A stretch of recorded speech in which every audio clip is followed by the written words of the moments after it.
nanti nulis kan skill sendiri kalau panjenengan kebetulan misalnya mengikuti apa itu pendalaman terkait kompetensi, apakah Bapak Ibu misalnya menjadi seorang asesor kompetensi, itu nanti akan diajarkan beberapa level gitu terkait dengan skill. Biasanya dikaitkan dengan pekerjaan, managerial skill, ada adaptive skill gitu Ada sosiokultural. Ada 5 kalau keliru itu sudah kompetensi itu, uji kompetensi. Iya. Nah, itu kalau kita kaitkan dengan skill sendiri gitu itu biasanya untuk mengukur kompetensi itu dilihat dari skill di dalam menjalankan pekerjaan gitu ya. Jadi saya melihat perspektif yang sangat luas gitu ya. Kalau kita bicara tentang sikap mental gitu ya, sikap itu ada yang menilainya berdasarkan apa? Ada pengetahuan kognitif, ada afektif, persepsi, afeksi, psikomotor, ada lagi psikomotor. Bukan psikomotor tapi konatif. Konatif, ya betul.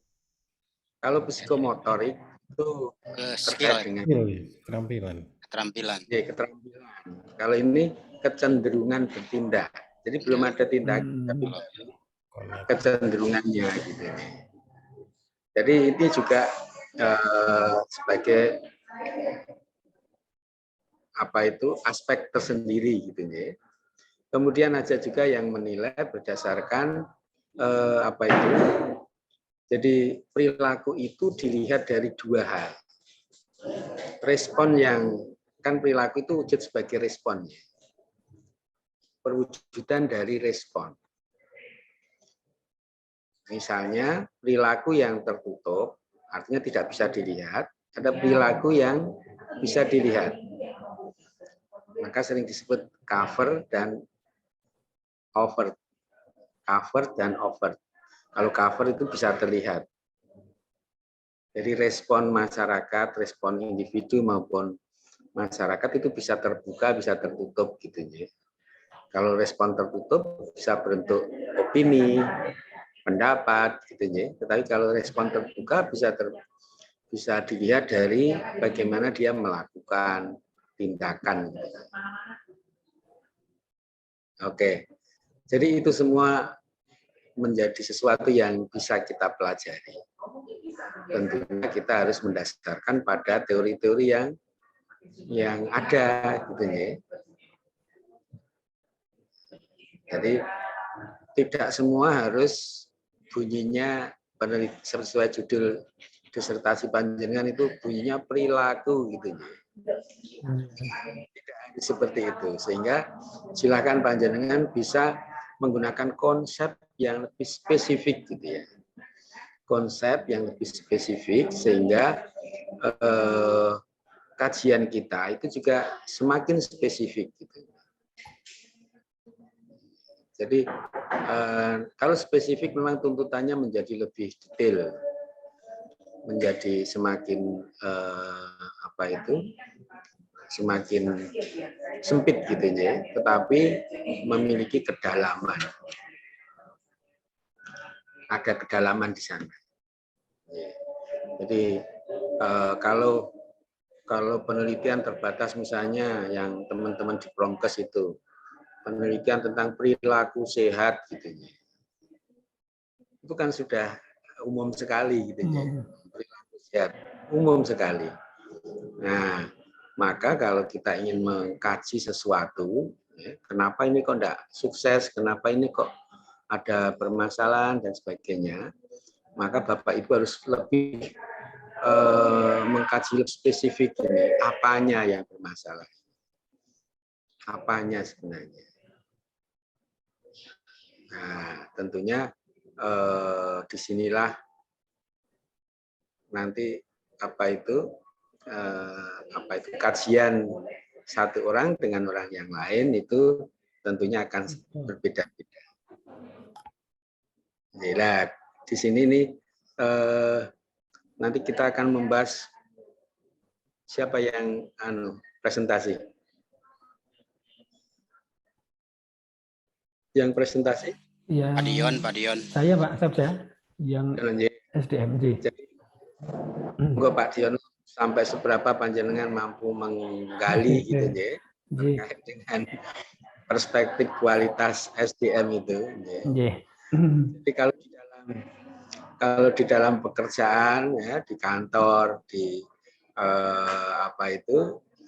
KKNI gitu ya itu kompetensi yang sering diutak-utak gitu ya. Kalau panjenengan misalnya di keluarga gitu ya. Di keluarga ini banyak sekali permasalahan gitu ya. Kemarin terkait dengan aspek kepribadian. Gitu. Kata keponakan saya, gitu. Om, kalau kepribadian itu bisa dirubah enggak? Masalah kepribadian. Bisa Om, tetapi membutuhkan kompetensi yang lebih gitu ya. Jadi katakanlah psikiater kalau dia tidak menguasai hanya lulusan S1 gitu ya, psikiater, dinamik dinamik personality atau apa gitu ya. Dia tidak akan mampu menggerakkan mengubah kepribadian seseorang. Dibutuhkan kemampuan yang lebih untuk bisa katakanlah menguatkan kepribadiannya gitu ya. Katanya seperti itu. Nah, kalau seorang penyuluh mampu enggak itu mengubah kepribadian itu kan personal ya, personal banget sehingga pendekatannya mungkin konseling gitu ya. Kalau penyuluh tidak memiliki kemampuan tadi seorang psikiater gitu ya mungkin ya enggak akan mampu ke sana. Tapi paling tidak memahami kenapa persoalan ini muncul gitu ya. Oh ini ada permasalahan terkait dengan asuhan misalnya. Jadi bagaimana preventif, usaha-usaha preventif yang bisa dilakukan agar kejadian atau kasus-kasus yang sulit untuk diatasi itu tidak akan terjadi gitu kan. Ya, disinilah peran kita untuk menginisiasi pendidikan, bisa jadi pendidikan yang ada pendidikan informal itu kalau yang kita inisiasi itu orang tuanya. Bagaimana orang tua bisa memperlakukan anak-anaknya. Maka pendidikan non formal yang kita lakukan itu bertujuan agar Bapak Ibu orang tua itu mampu melakukan asuhan atau menjalankan pendidikan informal di rumah. Misalnya seperti itu. Jadi yang kita yang kita inisiasi itu orang tuanya, bukan anaknya gitu. Jadi ini yang seringkali kita harus ini ranahnya penyuluhan, pemberdayaan, ataukah ini ranahnya pendidikan formal di bangku sekolah misalnya. Jadi kalau jenengan meneliti tentang pendidikan anak SD gitu ya, maka itu bukan ranahnya panjenengan. Karena itu urusannya kurikulum di pendidikan dasar misalnya. Tapi kalau panjenengan menginisiasi orang tua agar mereka mampu melakukan pendidikan informal di rumah atau mungkin memberikan penyuluhan untuk Bapak Ibu guru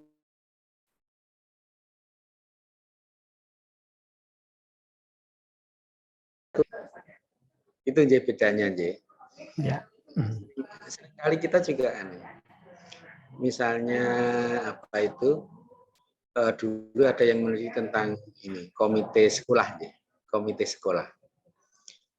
selalu saya tekankan Bu, kalau ini terkait dengan dinamika kelembagaan komite bisa itu ranahnya penyuluhan pemberdayaan. Tetapi kalau urusannya itu manajemen apa itu sekolahan gitu ya, pendidikan, manajemen di dalam pengelolaan pendidikan dasar menengah gitu ya. Oh, itu bukan ranah kita. Itu ranahnya mungkin dokter pendidikan ya, dokter pendidikan. Atau ya. Jadi ini ya manajemen pendidikan. Ya, manajemen. Kita bukan di sana, tetapi kita tadi bagaimana memberdayakan masyarakatnya. Misalnya meningkatkan partisipasi orang tua di dalam komite gitu ya, komite sekolah Bu. Bisa dipahami ya? Bisa. Insya Allah, insya Allah. Insya Allah. Monggo selanjutnya Pak Diono, saya akan memonitor. Baik, Pak Samjah, izin share screen sih.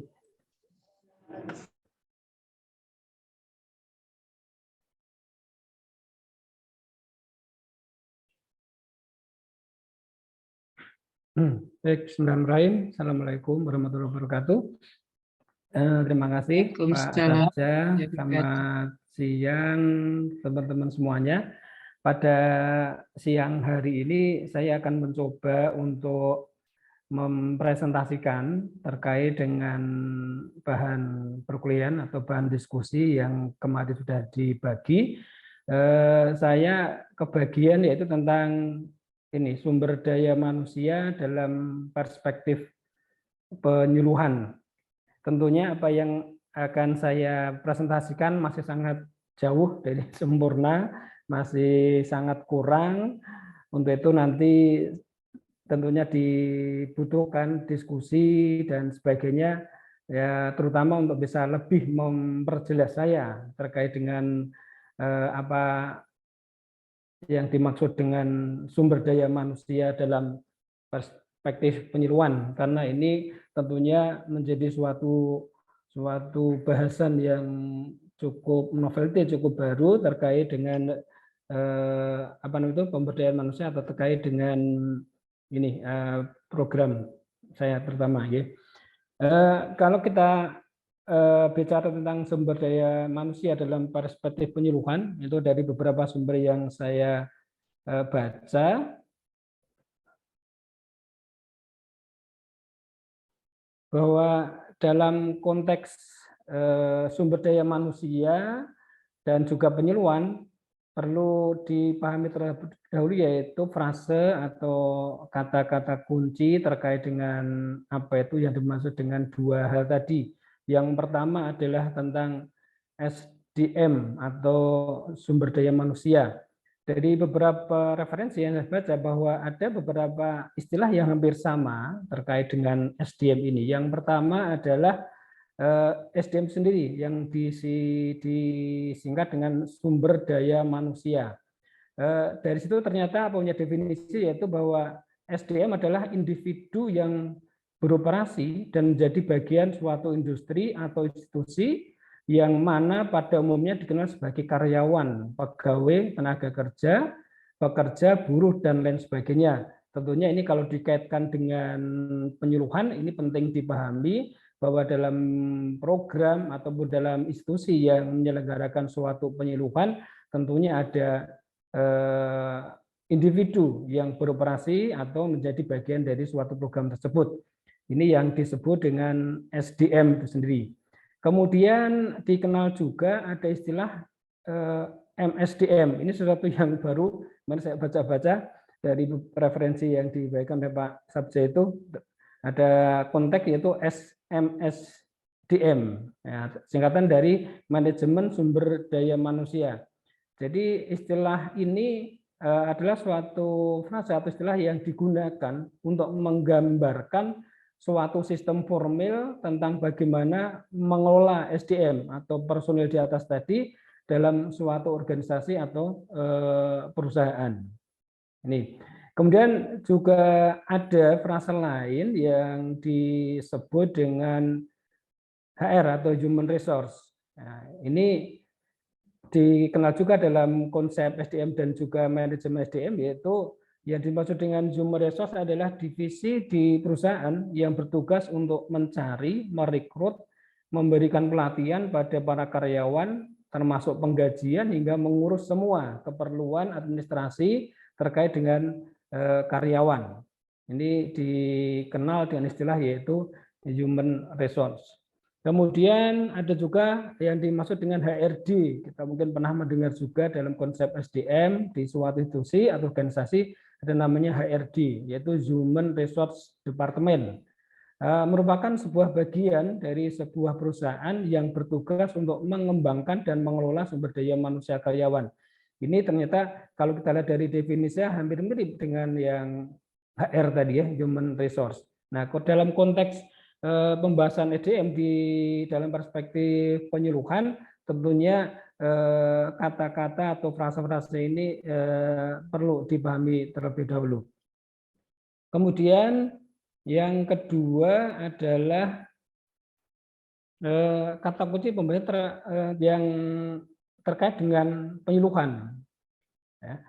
Ada beberapa istilah juga yang mungkin perlu dipahami sebelum sampai pada pembahasan terkait dengan SDM dikaitkan dengan perspektif penyuluhan. Yang pertama adalah kata penyuluhan itu sendiri. Jadi kata penyuluhan di sini adalah kegiatan mendidikkan sesuatu kepada individu ataupun kelompok dengan memberi pengetahuan, informasi, dan keterampilan agar dapat membentuk sikap dan perilaku hidup yang seharusnya. Ini sangat cocok terutama bagi kita, mungkin hampir sama dengan frasa atau pemahaman kita ataupun pengertian terkait dengan bagian dari promosi kesehatan, yaitu penyuluhan atau pendidikan kesehatan. Kemudian juga ada yang terkait dengan penyuluhan pertanian. Ini juga ada istilah yang dipakai di sini, yaitu penyuluhan pertanian. Kalau sini disebut dengan sistem pendidikan di luar sekolah orang dewasa guna mengasah kemampuan berupa pengetahuan, sikap, dan keterampilan petani sehingga secara mandiri mereka dapat mengolah usaha taninya lebih baik dan menguntungkan sehingga dapat memperbaiki pola hidup yang lebih layak dan sejahtera bagi keluarganya. Ini saya ambil dari Madhikanto 2009. Jadi kalau terkait dengan kata penyuluhan, kalau kemudian diaplikasikan ke pertanian, demikian untuk definisinya. Hampir sama tadi yang disampaikan oleh Dr. Sabja tadi. Kemudian yang ketiga perlu kita kenal juga yaitu ada kata penyuluhan kesehatan. Ya, ini mungkin bagi Pak Ance dan teman-teman yang lain saya sudah sangat familiar ya. Jadi pendidikan kesehatan adalah ya atau tadi ya penyuluhan yang dilakukan dengan menyebarkan pesan, menanamkan keyakinan sehingga masyarakat tidak saja sadar, tahu dan mengerti, tetapi juga mau dan bisa melakukan suatu anjuran yang ada hubungannya dengan kesehatan. Ini Mahfud 2009. Jadi hampir sama dengan konsep penyuluhan pertanian, penyuluhan kesehatan ini terkait dengan konten atau sesuatu yang dididikkan kepada individu atau kelompok tadi. Kemudian saya coba membahas yang pertama yaitu tentang SDM itu sendiri. Dengan SDM dari perspektif penyuluhan, maka yang pertama adalah SDM penyuluh sebagai personal. Jadi sebagai SDM bagian dari suatu institusi atau perusahaan tadi. Jadi yang dimaksud dengan SDM penyuluh sebagai personal tentunya ini SDM-nya atau personnya ini harus memenuhi kualifikasi dan juga mempunyai peran dan juga tentunya adalah kompetensi. Kalau kita bicara di hampir semua SDM, baik apakah itu SDM pertanian, SDM pendidikan, kemudian juga SDM untuk kesehatan, tentunya hampir sama. Dari beberapa yang saya baca, pada prinsipnya sama, yaitu ada kualifikasi tertentu, ada peran tertentu, dan juga ada kompetensi tertentu. Secara umum, untuk kualifikasi dari SDM dimanapun bidangnya, terutama di sini untuk penyuluh pertanian misalnya, itu ada 4 kualifikasi. Yang pertama adalah harus memenuhi kualifikasi komunikasi, yaitu kemampuan memilih inovasi, saluran komunikasi, memilih dan menggunakan alat bantu, dan kemampuan dalam berempati dan berinteraksi dengan masyarakat. Kemudian yang kedua juga kualifikasi sikap ya dari penyuluh, yaitu kemampuan menghadapi dan bangga terhadap profesinya, meyakini bahwa inovasi yang disampaikan telah teruji kemanfaatannya sehingga menyukai dan mencintai masyarakat sasaran, apakah itu petani, apakah itu masyarakat yang akan kita promosikan kesehatannya, itu tentunya menjadi suatu sasaran dalam program penyuluhan. Kemudian yang ketiga adalah kualifikasi pengetahuan. Jadi seorang SDM itu juga harus memenuhi kualifikasi ini, yaitu terpenuhinya, yaitu tentang isi dari pengetahuan itu, fungsi, memahami manfaat, nilai yang terkandung dalam inovasi yang disampaikan.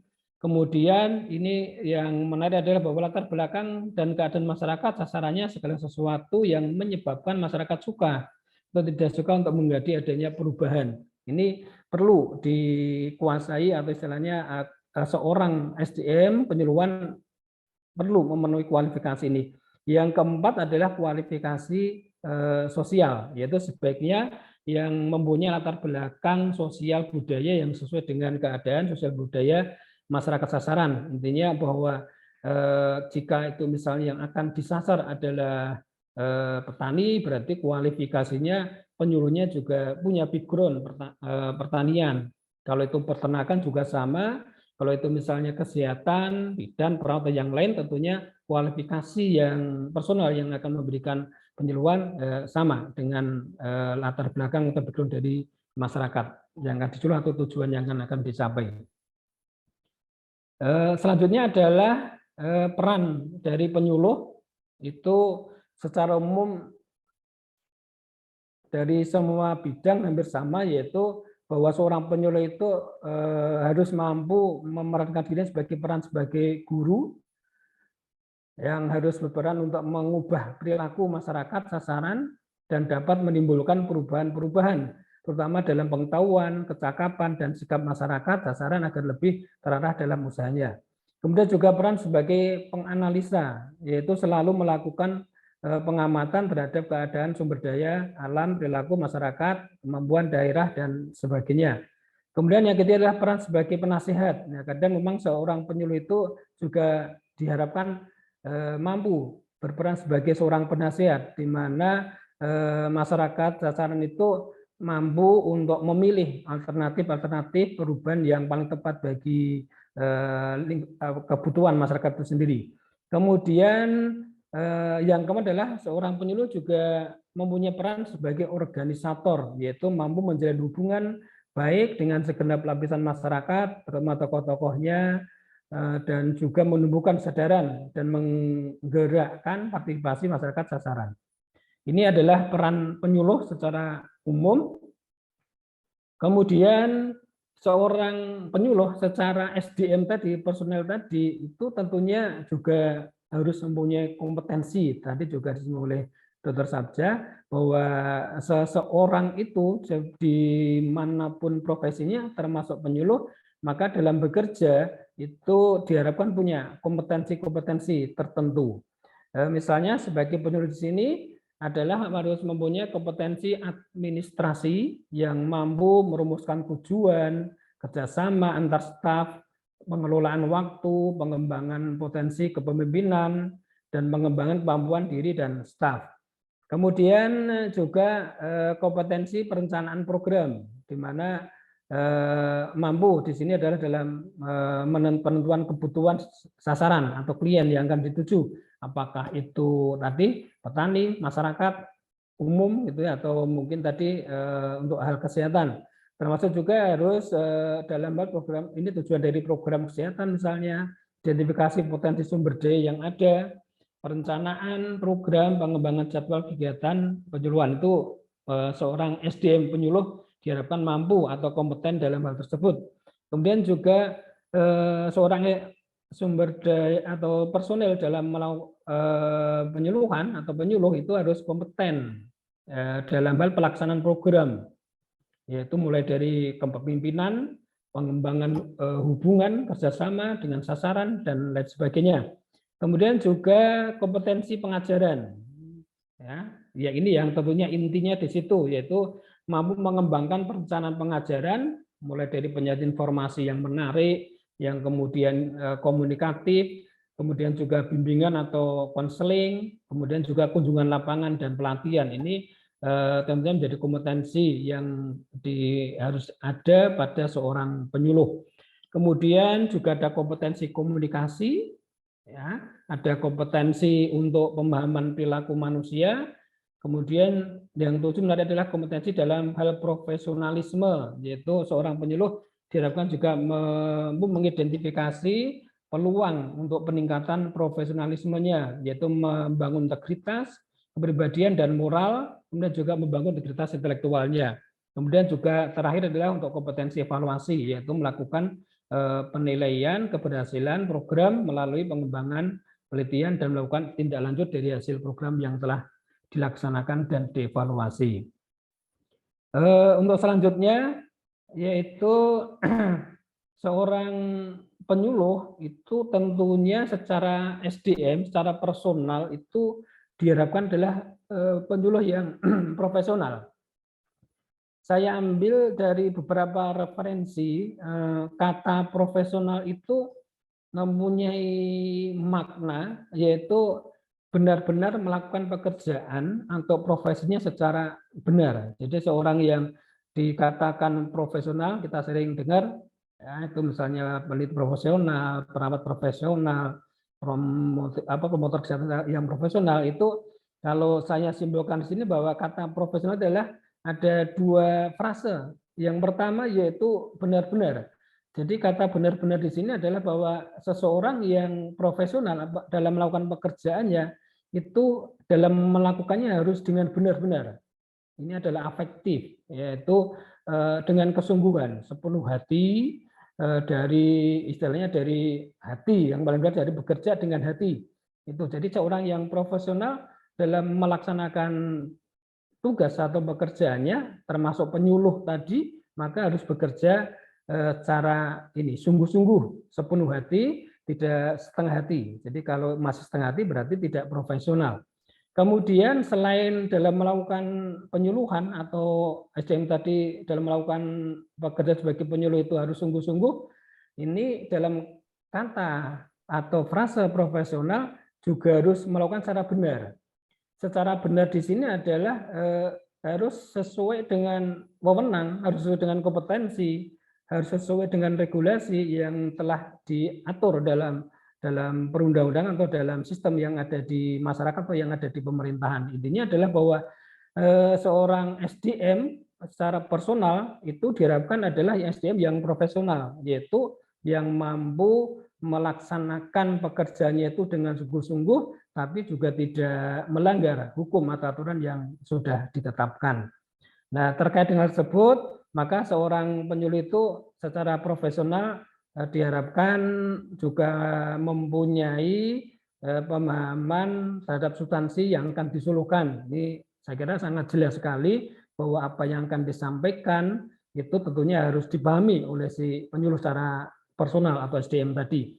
Kemudian juga harus cakap dalam menyuluh tadi, kompeten tadi, terutama mulai dari metodologi dan sebagainya.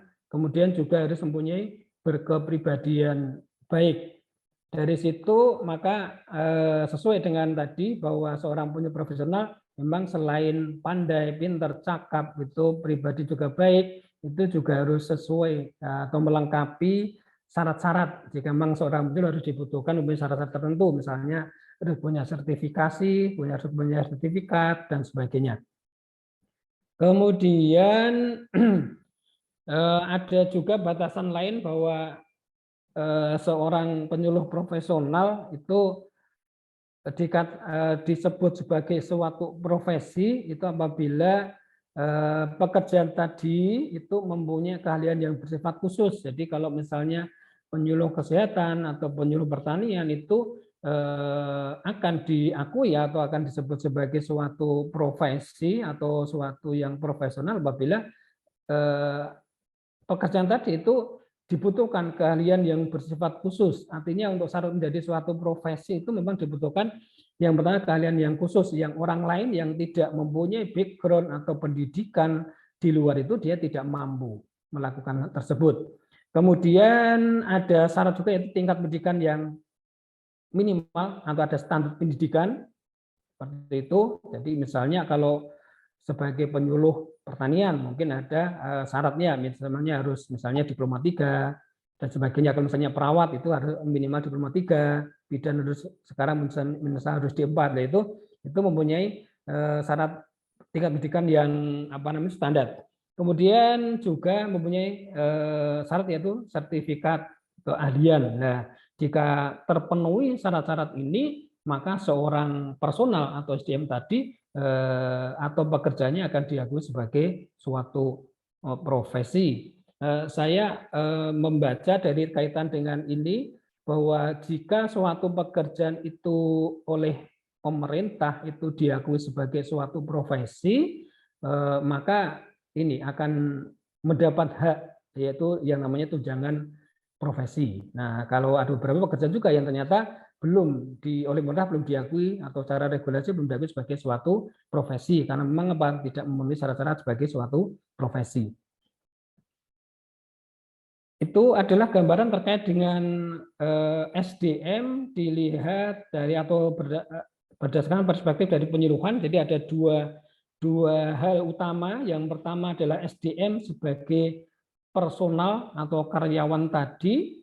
Kemudian atau disampaikan bahwa dalam konteks juga SDM itu dikenal juga yang namanya Human Resource Management atau HRM. Ini kalau dari referensi luar negeri yang saya baca dikenal dengan Human Resource Management atau HRD tadi yang di atas tadi. Terkait dengan hal tersebut, ini sedikit saya coba mencari referensi terkait dengan penyuluh gitu ya. Yang saya temukan ternyata adalah dalam regulasi pemerintah seorang penyuluh tadi secara personal itu tentunya harus mempunyai suatu home base atau organisasi ya, baru kemudian dia bisa melaksanakan tugas dan sebagainya. Saya coba mencari, yang saya temukan baru ini, mungkin nanti teman-teman bisa memberikan atau menambahkan. Jadi ada peraturan pemerintah, peraturan menteri ya, pendagrian aparatur negara dan reformasi birokrasi ini tentang jabatan fungsional penyuluh pertanian. Nah, ternyata ada di bidang pertanian ada jabatan fungsional untuk penyuluh pertanian. Nah, ini tentunya harus dimanage dengan baik oleh organisasinya sehingga ini bisa atau mampu bahkan ada jabatan fungsional untuk penyuluhan pertanian. Kalau selama ini yang saya ketahui mungkin jabatan fungsional dosen, guru dan sebagainya, tapi dalam pertanian juga ada. Kemudian terkait dengan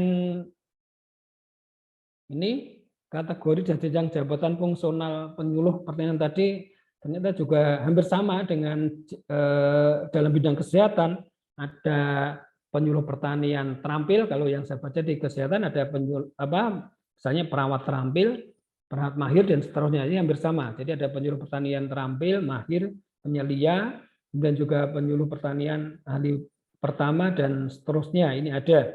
Intinya adalah pada ini perlu dipahami bahwa proses atau kegiatan penyuluhan itu diperlukan suatu wadah. Nah, suatu wadah ini apakah itu dalam hal dinas, misalnya dinas pertanian, apakah itu dinas kesehatan, yang di sana atau memberdayakan para penyuluh-penyuluh tadi, maka para penyuluh atau SDM-SDM yang ada di dalam dinas-dinas tadi itu perlu di-manage. Ini adalah seperti itu. Nah, untuk slide berikutnya adalah saya coba menginformasikan terkait dengan tadi bagaimana memanage dari personel-personel atau SDM yang ada di tiap bagian tadi. Untuk terkait bagian atau kedinasan yang penyuluh kesehatan, ini yang saya temukan itu adalah Peraturan Menteri Kesehatan RI nomor 17 tahun 2015. Di situ mengatur tentang standar kompetensi manajerial jabatan fungsional bagi penyuluh kesehatan masyarakat. Jadi intinya terkait dengan yang di atas tadi adalah bahwa peran dari HRD itu adalah dalam hal memanage dari personil-personil atau SDM-SDM yang ada di institusi masing-masing sehingga mampu memenuhi kualifikasi, menjalankan peran dan juga mempunyai kompetensi yang terstandar. Nah, ini perlu di manage dengan baik. Beberapa pengertian tentang HRD tadi, ada beberapa yang dapat saya sampaikan di sini. Yang pertama, pernah dikenal yaitu dulu namanya bagian personalia. Di era 1980-an dikenal dengan manajemen personalia. Mungkin kita semua pernah waktu bekerja kalau berurusan dengan segala sesuatu, dengan surat menyurat, dengan izin, dengan cuti dan sebagainya adalah menghubungi bagian personalia. Jadi dikenal dengan seperti itu di awal 80-an. Kemudian mulai awal 90-an mulai dikenal dengan Human Resource Management, HRM tadi, atau manajemen sumber daya manusia atau MSDM. Nah, ini terkait dengan perubahan peran dari bagian personalia atau HRD tadi yang awalnya itu hanya mengurusi person-person saja, persyaratan, cara merekrutmen tenaga, kemudian menilai, menggaji dan sebagainya, tetapi mulai tahun 90-an mulai berkembang, yaitu dikaitkan dengan manajemennya supaya tidak hanya sebatas mengurusi orangnya saja, tetapi juga bagaimana meningkatkan atau mengembangkan dari SDM yang ada di masing-masing institusi atau kedinasan tadi. Kalau dilihat dari pengertiannya bahwa MSDM atau HRD itu adalah istilah yang digunakan untuk menggambarkan suatu sistem formil tentang bagaimana mengelola SDM dalam suatu organisasi atau perusahaan. Kalau ini tentunya kalau itu misalnya dalam dinas pertanian tadi atau bagian promkes penyuluhan, ini adalah dalam hal penyuluhan. Mulai dikembangkannya MSDM adalah bahwa setiap organisasi itu pasti mempunyai visi, misi dan juga tujuan. Oleh karenanya dalam mengelola dari SDM tadi ini dibutuhkan suatu keterampilan manajerial supaya setiap personil yang ada dalam suatu institusi itu bisa diajak bersama-sama untuk mencapai visi, mencapai misi dan tujuan dari organisasi. Kemudian yang kedua adalah dalam usaha pencapaian tujuan perusahaan, permasalahan yang dihadapi manajemen bukan hanya pada masalah bahan mentah, alat-alat kerja, mesin produksi, uang atau lingkungan kerja saja, tetapi juga karyawan atau sumber daya manusia tadi. Oleh karena itu memang dibutuhkan suatu bagian tersendiri yang disebut dengan MSDM tadi. Sehingga dari situ maka dikenallah pengelolaan sumber daya manusia dengan istilah manajemen sumber daya manusia. Ini juga ada pertanyaan menarik, mengapa SDM harus dikelola, gitu ya? Dari terkait dengan SDM ditinjau dari penyuluhan tadi, bahwa dalam program apapun termasuk penyuluhan bahwa bisa saja bahwa SDM itu nanti dapat menyebabkan sumber daya yang lain itu bahan mentah tadi itu dalam perusahaan dapat berfungsi.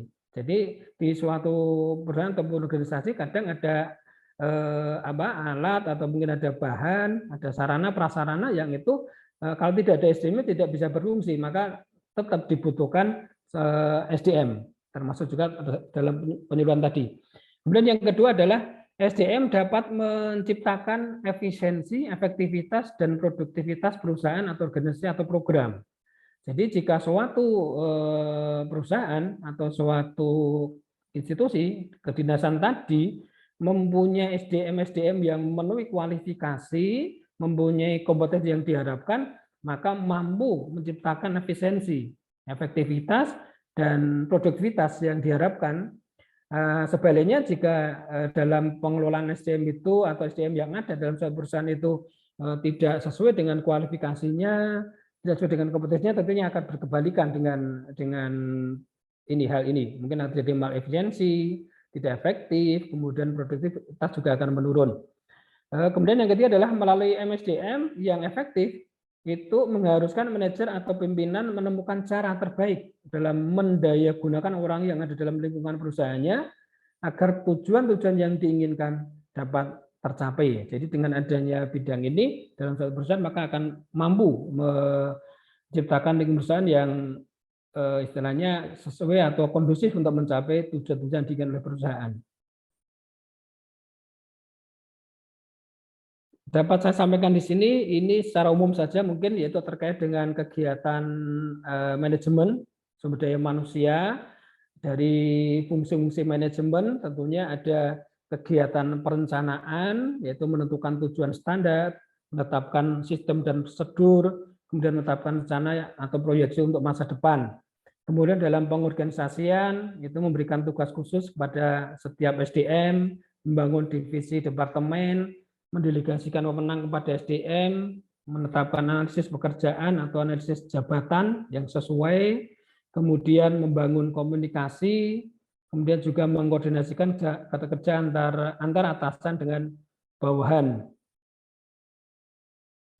Kemudian dalam hal pengendalian, yaitu MMSDM mempunyai peran cukup penting juga, yaitu menetapkan standar pencapaian hasil atau target kerja. Kemudian juga menetapkan standar mutu yang ini harus selalu dikembangkan, dimonitor supaya mutu dari program tadi termasuk penyeluruhan akan terus meningkat. Kemudian melakukan review atas hasil kerja, kemudian melakukan tindakan perbaikan sesuai dengan kebutuhan. Kemudian juga ada pengawasan, yaitu melakukan audit terhadap kemungkinan adanya ketidakcocokan dalam pelaksanaan ataupun sistem prosedur yang berlaku, sehingga menimbulkan risiko yang tidak baik bagi perusahaan di masa yang akan datang. Ini tentunya sama kalau itu dikaitkan dengan tadi ya, suatu institusi yang membidangi atau mempunyai peran sebagai penyuluh. Ini adalah gambaran umum dari bahkan proses manajemen atau MSDM tadi, mulai dari mengelola kelompok orang ini, kemudian ada organisasinya, sampai kemudian pembagian tugas dan seterusnya. Sudah saya sampaikan pada slide sebelumnya tadi, sampai dengan job evaluasi, sistem kompensasi, sampai dengan pemutusan hubungan kerja jika dibutuhkan, ada penilaian kinerja, perencanaan karir, promosi, mutasi, demosi, dan sebagainya. Itu bagian atau peran dari MSDM. Rekan-rekan semuanya, sekalian saya hormati, mungkin itu dari apa yang coba saya buat terkait dengan tinjauan SDM dari perspektif penyuluh. Tentunya masih banyak kekurangan dari beberapa rencana bahasa ini yang saya coba ramu dalam PowerPoint dan saya bacakan secara cepat tadi. Monggo ini untuk memperjelas terutama untuk saya mungkin bisa diskusi dan tentunya nanti akan semakin diperjelas oleh Dr. Sabja. Saya kira itu yang dapat saya sampaikan. Terima kasih. Kalau ada yang mohon maaf. Assalamualaikum warahmatullahi wabarakatuh. Waalaikumsalam warahmatullahi wabarakatuh.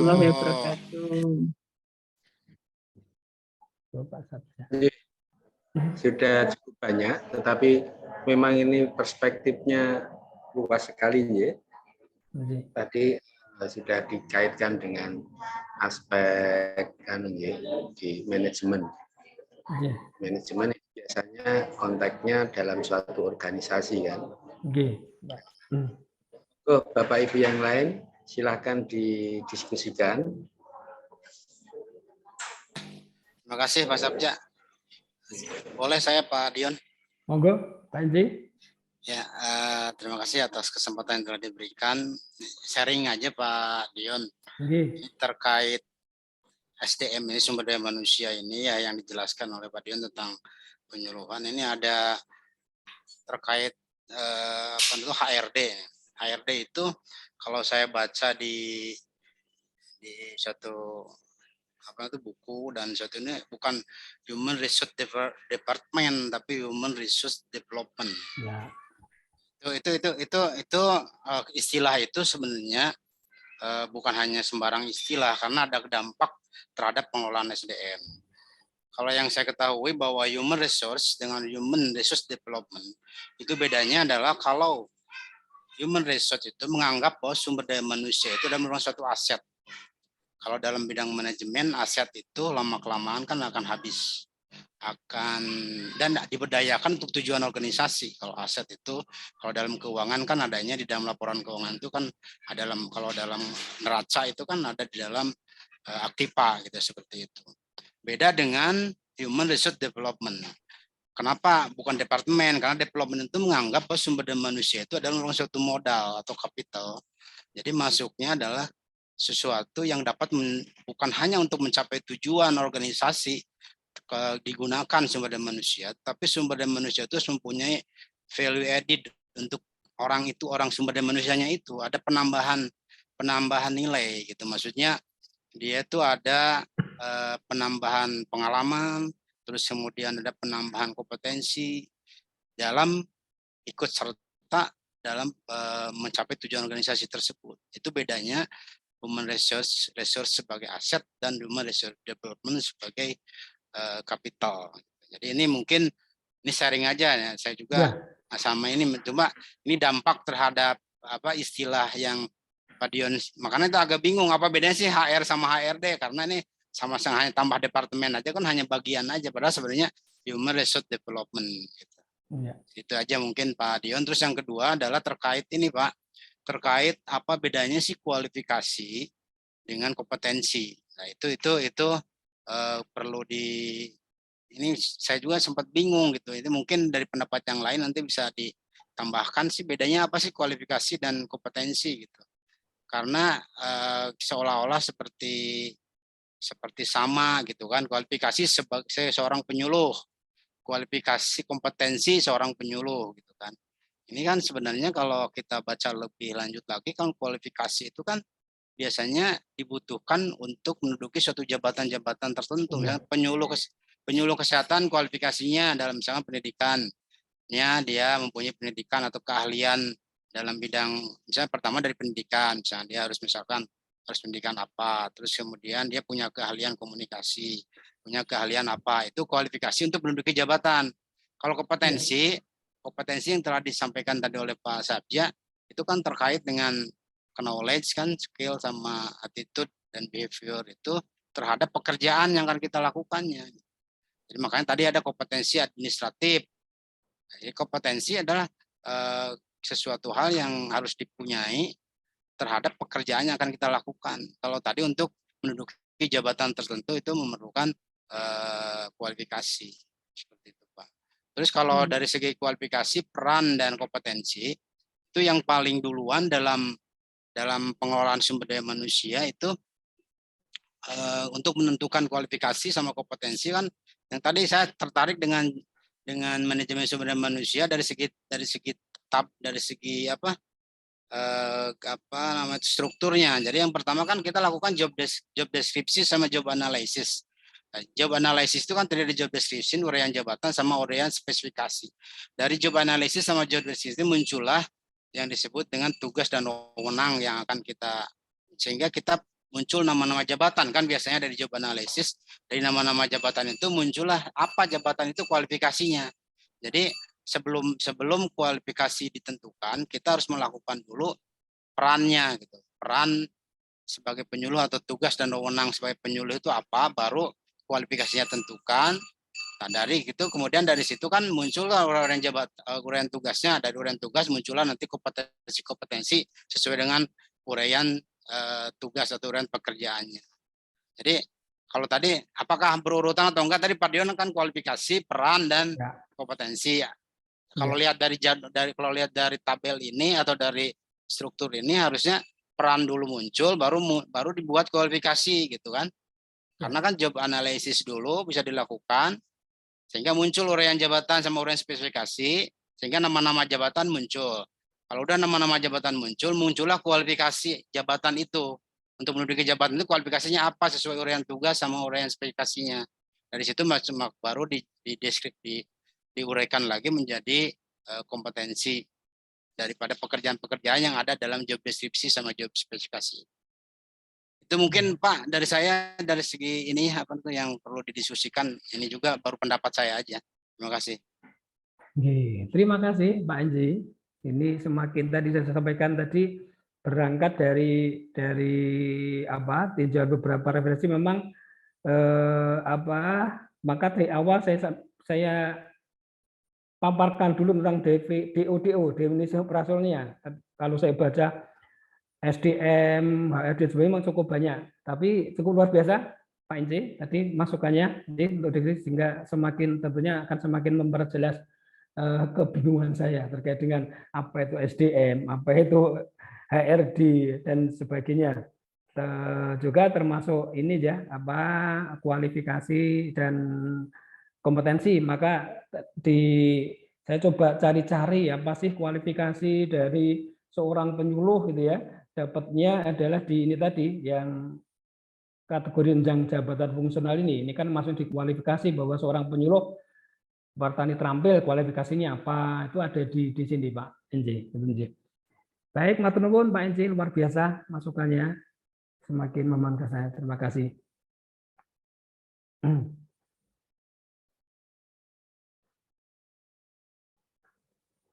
Monggo mungkin ada yang lain.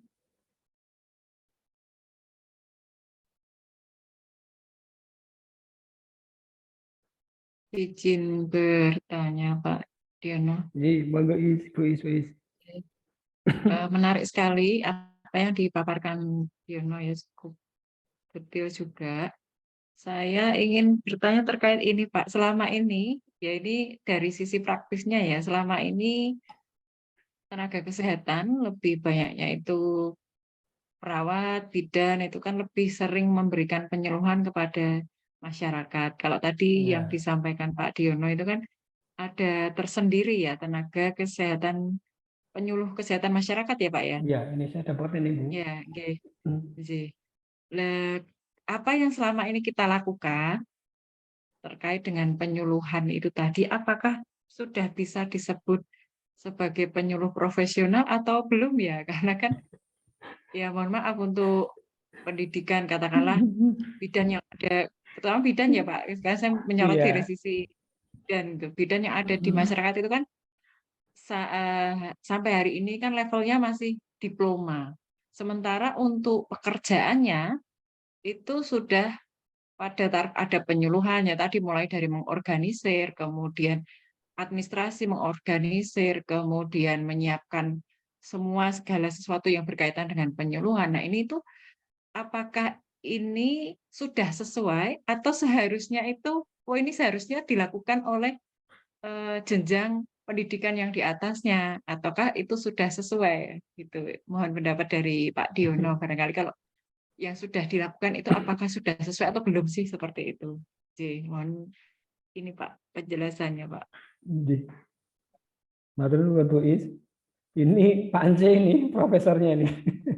Ya, ini sama dengan apa yang saya coba baca gitu ya. Saya coba mencari kualifikasi untuk SDM kesehatan ya, SDM kesehatan itu mulai dari perawat, kemudian bidan, terutama di situ, kemudian kesehatan masyarakat,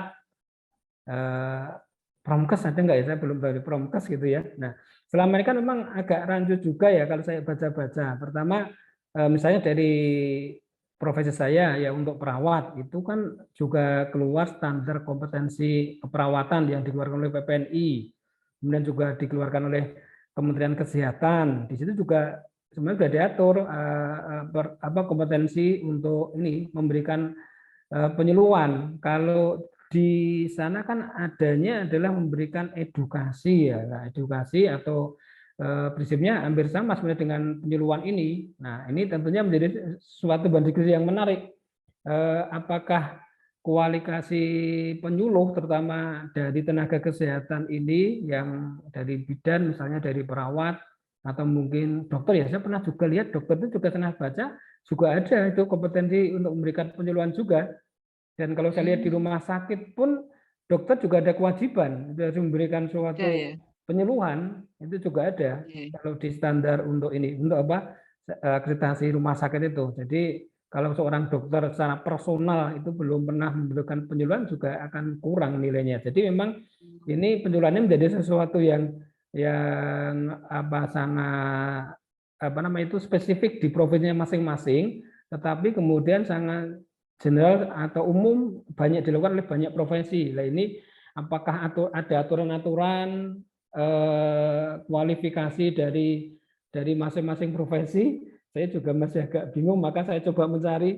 Kalau untuk pertanian ada ini tadi, jadi ada jenjang karir, ini tentunya menentukan yang boleh dan tidak melakukan penyuluhan pertanian. Ini.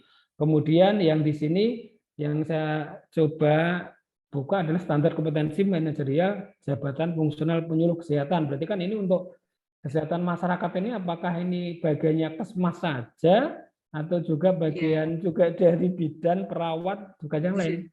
Mungkin Pak Ence atau Pak Agus? Iya itu Pak.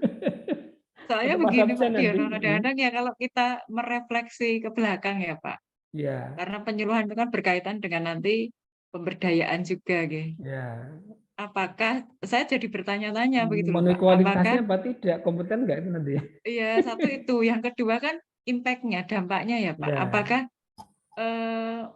saya merefleksi diri saja sih, dalam artian job desk terutama bidan yang ada di masyarakat itu banyak sekali gitu.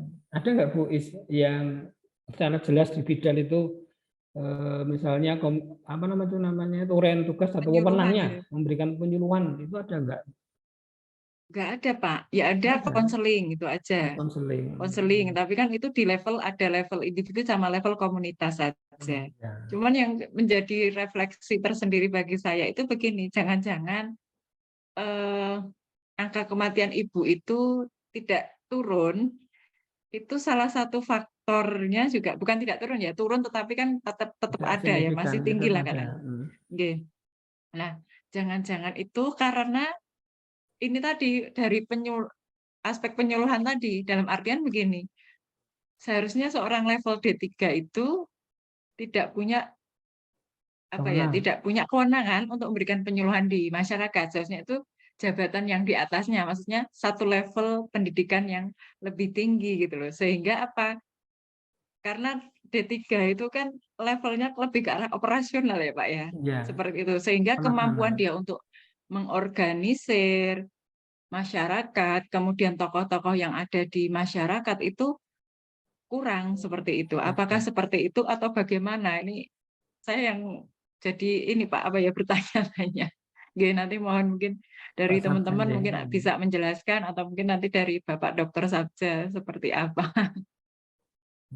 Matur nuwun Pak Dion. Matur nuwun Bu Is. Bahan diskusinya berpendapat mungkin Pak Dion. Monggo Pak Gus. Jadi terkait dengan posisi ya. Kalau saya taunya perawat ya. Untuk kompetensi nanti dicek aja di KKNI yang bidan D3 sampai mana. Kalau perawat kan memang untuk D3 itu hanya mengelola keluarga ya, tidak sampai masyarakat. Nah, sedangkan terkait dengan promosi tadi ya, di perawat kalau di puskesmas itu perawat bedakan antara statusnya sebagai tenaga profesi promosi kesehatan dengan penyuluhan. Mungkin promkes ya, promkes biasa. Karena setiap tenaga kesehatan kan wajib salah satu kewajibannya adalah memberikan edukasi sebagai bagian dari preventif ya, promotif, preventif dan kuratif rehabilitatif. Nah, promotif sendiri setiap tenaga kesehatan wajib. Nah, bedakan antara ini sebagai bagian dari asuhan yang diberikan ya, dengan fungsional.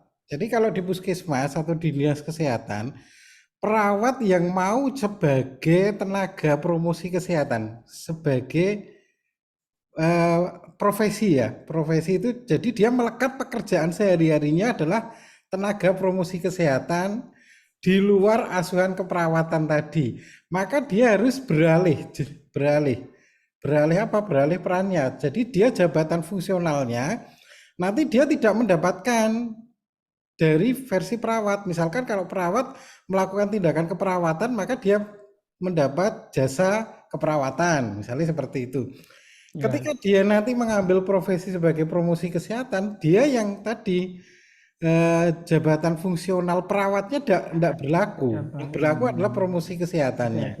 Jadi memang promosi kesehatan ini ada yang profesi berdiri sendiri dari SKM ya, Sarjana Kesehatan Masyarakat, ada yang dari profesi lain. Salah satunya perawat ya, perawat yang beralih peran dari tenaga keperawatan menjadi tenaga promosi kesehatan. Seperti itu. Jadi mungkin ada dua cara pandang, yang satu promosi kesehatan melekat bagian dari promosi, prevensi, kurasi dan rehabilitasi dengan statusnya sebagai tenaga profesi promosi kesehatan sendiri. Mungkin Pak Ance ini yang paling, karena backgroundnya ya. Terima kasih. Paling melekat. Pak Agus, Pak Dion, Bu Islaming, Bu Wahyu, dan Pak Dr. Sabja. Jadi sebenarnya yang dialami di Poltekkes Bandung terkait dengan Poltekkes Bandung kan ada prodi D4 promosi kesehatan. Ya, nanti menghasilkan lulusan yang mempunyai kompetensi sebagai pemberdaya, sebenarnya pemberdaya, fasilitator, terus pendidik ya, tetap tentang kesehatan, dan juga sebagai pengelola promosi kesehatan di setiap unit. Itu sebenarnya terus terang aja ya, dari jurusan-jurusan lain juga sering terdengar, kenapa sih harus ada promkes, kan sama semua di semua unit juga. Promkes itu dipelajari misalnya di keperawatan, di jurusan kebidanan, di jurusan ini, itu betul seperti itu. Tapi setelah saya masuk ke S3 pemberdayaan, dulu kan saya SKM, S2 kesehatan masyarakat juga, masuk ke S3 pemberdayaan ini semakin jelas saya. Semakin jelas kenapa dibutuhkan seorang promosi kesehatan, beda dengan yang membedakan dengan profesi perawat, profesi bidan, dan profesi yang lainnya yang melakukan penyuluhan. Karena ternyata saya kan mengajar juga ke mahasiswa-mahasiswa mengenai pemberdayaan, mengenai ini semakin jelas saja bahwa kalau yang tadi disampaikan oleh Bu Islami terkait bidan melakukan penyuluhan, pendidikan itu berupa ceramah, bisa ceramah terhadap individu disebutkan konseling, kalau ceramah terhadap kelompok itu disebutnya ceramah. Itu bagian daripada, salah satu bagian daripada penyuluhan, Bu. Jadi kalau kita baca di dalam jabatan fungsional promosi kesehatan, ada sekarang Pak Dion jabatan fungsional promosi kesehatan, dan itu kualifikasinya betul kata Pak Agus, bahwa kalau ada perawat yang punya minat untuk jadi promosi kesehatan masih bisa sekarang, masih bisa untuk menjadi jabatan promosi kesehatan karena masih kekurangan tenaga, tetapi dia harus lepas dari jabatan keperawatannya dan harus ikut dalam organisasi profesi dan disumpah jabatan sebagai ahli promosi kesehatan. Adalah ininya bersama dengan untuk ada STR-nya dan lain sebagainya, sehingga bisa mengajuin jabatan fungsional promosi kesehatan. Tapi untuk kedepannya kalau promosi kesehatannya sudah banyak, ada kemungkinan akan dibatasi untuk kualifikasi tertentu, yaitu misalnya tadi kesehatan masyarakat jurusan promosi kesehatan, terus dan tidak semua kesehatan masyarakat, terus kemudian dan D4 promosi kesehatan, itu yang jelas-jelas dari awal belajar tentang promosi kesehatan.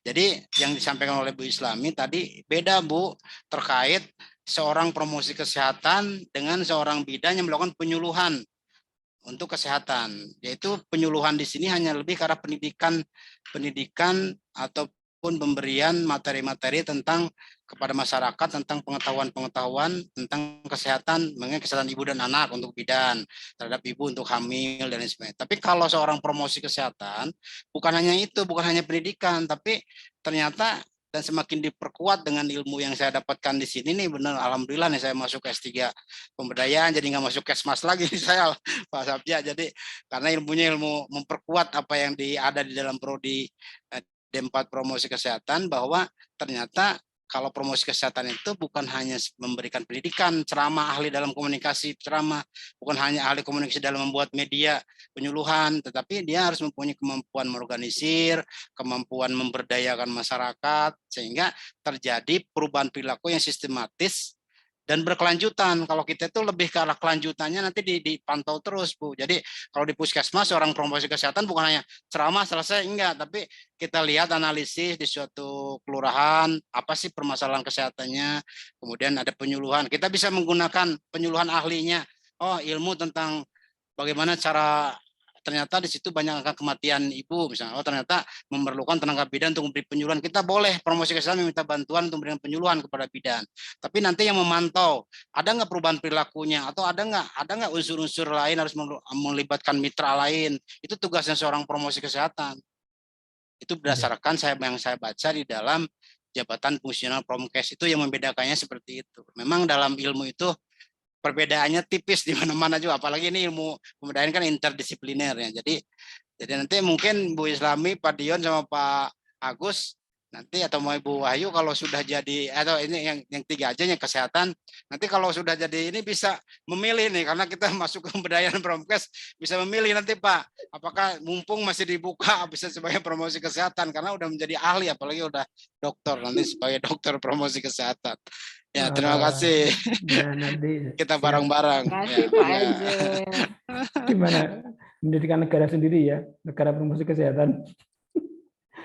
Jadi itu baik, ini apa sangat menarik. Mungkin ada yang lain, monggo masukin dari Pak Ence tadi, betul gitu. Jadi Ya, terima kasih memang Pak sudah Eze. dibantu, memang sudah dibangun. Kalau selama ini mungkin saya Bu Islami, itu Pak Agus memang dalam hal memberikan edukasi tadi kan lingkupnya adalah bukan Promkes ya, tapi memang ini adalah edukasi dalam ranah yaitu bagian dari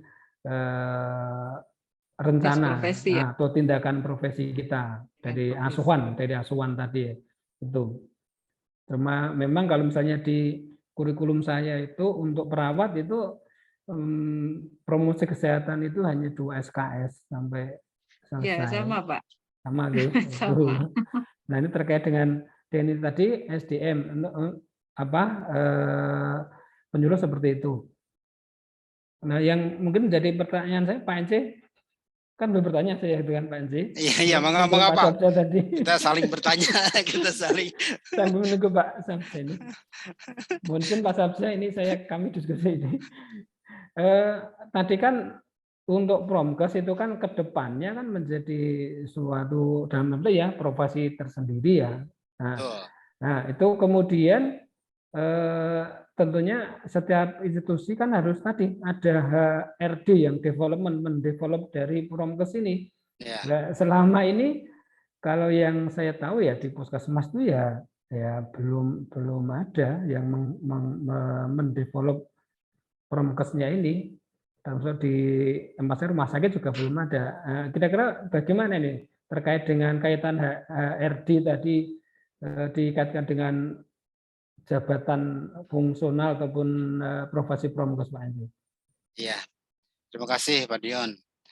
Tapi kalau saya maaf ya Pak Dion, kalau saya membimbing mahasiswa terhadap ke puskesmas itu ada unit tersendiri Promkes, Pak. Ya, cuma memang kata Pak